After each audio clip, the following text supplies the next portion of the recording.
Inni 2 tane ulaqan bir ders almalı urunumuz va inşallah havluq manzıq mandan ders alayın. Son kan faraq bolyan zatla ve bir de bilmeli zatlamızdan. Bir dua meselesi. Kan vaqtınız almarın yöne Resulullah canın gurrundan 3-4 tane yattaş ettim. Şu 3-4 tane bellesek bizim kan faraqlamıda cevap. Men dua etyen kabul olmaya näme diýip biziň kişeyle bolýa, näçe ýyl aglap dua etdim, eger men duamdan eseri ýok, şu urunlar. Peygamberimiz dua etdi, duasy kabul bolup Hudaý Taala feriştani berdi, hey teselli hatyr gowulluk etip beripdi. Awwalana Peygamberimiz sallallahu aleyhi ve sellem aýdýa, Hudaý Taala rahimun, kerimun, hayyun. Hudaý Taala mehriban, utanjan, rahimli. Ey yerfa ileyhi yedeyhi thumma la yada fihima hayra. Bendesi ikilin götürüp Hudaya hudawanda maňa falan zady bir, falan zady sowmen başamdan, falan işim oňsun, ya her näme dua bolsun.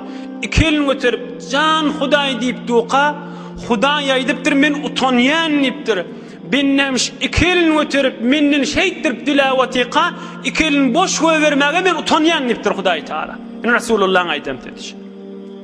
Oham şeýtdirip Hudaý Taala aýdanna ferişteler aýtjak ilahana leysa lizalika ahlun bi ahlin. Hudaýa biz senden dua etip duran benden utanor ýaly adam däl kibi.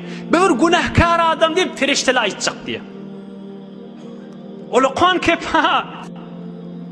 Hudaý Taala aýdywati benden menden dilawatiqa men utanýan diýip. Oham ferişteler aýtjak Hudaýa bir utanor ýaly adam däl ki. Bir günahkar adam. Hudaýyň buyrugy bilen işi ýok, Resulullah'ın sünneti bilen işi ýok. Emma şu mahal çyny bilen ýalwarywati, ikilin götür. Hudaý Taala näme diýjek? Feriştelem, men geçýän Hudaýdyr. Şayet bolun şoň günälerini geçtim diýip aýtjak. Hazreti Sa'diň aýdýanyşy, kulagyň ger, gözüň aç. Kerem binu lütfü perverdegar, günah bende kerde ast. O şärmsar, subhanallah. Ey musulman, Hudaýyň lütfüni gör. Günäni bende edipdir. Hudaý men utanýan diýýärdi. Bir utanmalla ýoksa, kerem binu lütfü perverdegar, binnidik da. Kerem binu lütfü perverdegar, Hudaýyň lütfüni gör. Günah bende kerde ast. O şärmsar. Günäni bende edipdir. Hudaý men utanýan diýýärdi. Nägat bir haya benne bolýar. Hudaý men utanýan diýipdir bir. İkincisi şerti var. Dua ýanqyn içine girjek bolsak, haýsy hoşlukda Hudaýy ýatdan çykarmasaňyz, kynçylykda da Hudaý sizi ýatdan çykarmaz diýipdir. Gülüp duqan her ýerde, toýuňda, jengelle, oturşykda, derýada, öz dostlaryň arasynda Hudaý ýada salsaň, Hudaý Taalaň haram edenine barmasaň, Hudaý Taala aýdypdyr, hoşlukda da men seni saklaryn diýipdir. Üçüncü, Peygamberimiz aýdypdyr, "İ'lemû", bilin diýipdir. Dua edip duqaňyz, hewasyňyz pert bolsa Hudaý kabul etýän nädir diýipdir. Dua edýän Hudaýa falan ya Arabiyya Türkmençe, pikiriňde başga ýerde bolsa, o duadan dua bolmaz. Janu dil bilen bismillah edip, Resulullah jana salavat edip, "Ey bar Hudaýa" diýsen, o dua 100% kabul. Hükmen. Yani Hudaýyň dergasyna barmaly, ýene bir adam boş gaýtmaly. Boljak zat där ahim. Inne ahirki sorag näme biz bir towar dualarymyz kabul bolana? Bismillah. Oňa Peygamberimiz aýdypdyr, bir de ahirki riwayet oňdan geçeýin. Ma min rajulin yad'u bi du'ain illa istujiba lah.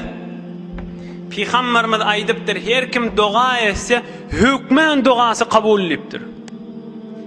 Ya dünýäsinde şu dua berilýär. Ogul gerek, gyýdy gerek, dünýäm bolsun, bazarym bolsun, tükanym bolsun, imtihanatym näme bolsun, näme bolsun, bir towar dualar ba. Bir, ya şu dünýäsinde berilýär. 2, we imma ayyuddahara fil ahireh. Ya şonu kıyamadyna goýýar Hudaý Taala. Inhe, hol sen ağlap doğa etipdin, dünyada kabul etmeptim, men Hudaý boş göweriýän nädir? Ine bir de ahiretde şoň sogaby diýjek. Şonda bende aýtjak, Hudaýa doğa kabul bolmanyny şeýle derece berýän bolsaň, men hiç dogamy kabul etmerdiň daha onna diýip aýtjak. Ejid weliyas. İki boldy. Üçüncüsi, doğa etse, bir dünyada dogasy kabul bolmasa, ahiretde de verilmese üçüncü ýoly şol etýän dogasy bilen Hudaý Taala başga afetleri men sowýan, ýa-da şoň günahlerini ýuýan nipdir. Haçan iki zat bolmasa, biri ma lam yed'u bi ismin aw qati'ati rahmin, şoň etýän dogasy günah bilen bolmaly. Haram zatı doğa etmeli. Kulağımız gereğiliğin, düşünöylüğün görürüne. Haram zatı doğa etmeli.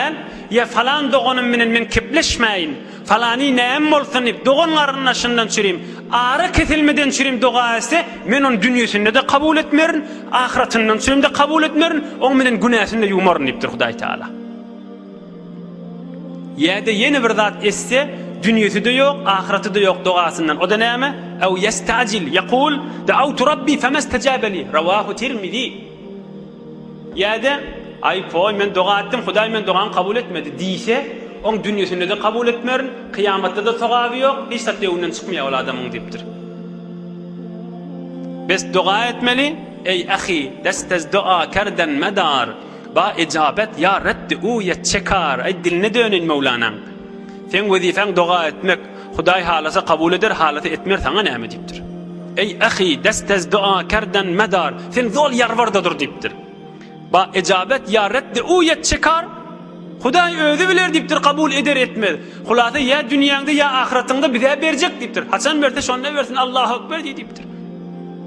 İki zat bolmaly, günah bilen doğa etmeli. Bir de nämenkin bermedi diýsen, on dünyasında da kabul olmaýar, ahiretinde de kabul olmaýar dipdir. O hem sahabelara aýtdyr, ya Rasulullah, onu biz zor doğa ediverersa dipdir. İden nuksir, onu biz zor doğa eder dipdir. Ya dünyamız ya ahiretimiz bolar dipdir.